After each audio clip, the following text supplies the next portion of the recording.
Welcome to Kittitas Valley. We don't smoke marijuana here. We don't take LR trips on LSD. I basically shoot my life as I live it, and not all moments are created equal.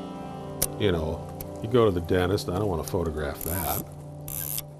These other moments where there's something happening in front of you, these beautiful moments, that's what you photograph. It's almost cinematic. It just happens right in front of you, and you snagged it by accident. It's like a fish went by the river and it ran into your hook. It didn't even swallow the hook. You hooked it by the tail.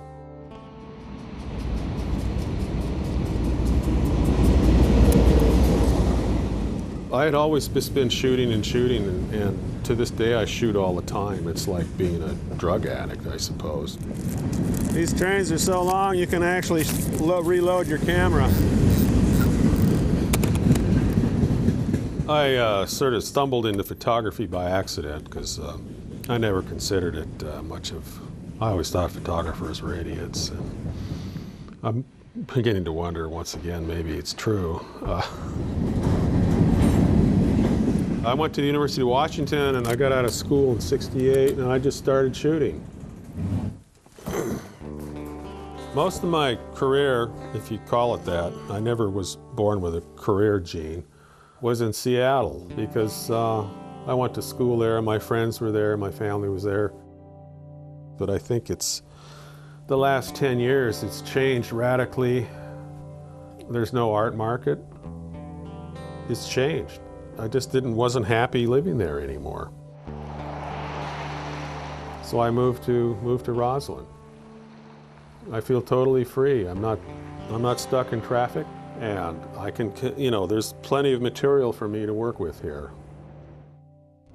What I shoot, I wouldn't call an outer fringe, I'd call it authentic. It's what's there. And you can't argue with it because it's real. And I'm gathering it together on this silver sheet of stuff that is magic. And it's like a receipt of what's there. And it's a really nice receipt. Nothing on this one. There is a pantheon out there, and I'm not part of it. It's interesting because I was talking with this one gal that used to work for Aperture, and she was trying to push West Coast photographers to get published, and she couldn't get to first base because the East Coast people didn't think if you were any good, you didn't live here. As far as being appreciated, you know, as long as you can appreciate yourself, you're fine. Self-validation is, I think, something I learned a long time ago. Yeah, one critic said I'm the poet of the post-apocalypse.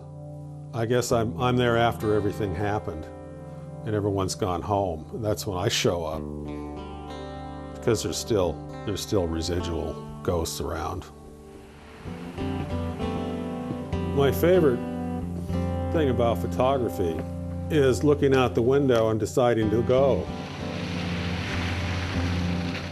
You just go, you grab the cameras and you leave. Oh, this is fabulous. This is a perfect light. You make that decision and then you go with it, and then your heart beats. Okay, set. Just focus this thing.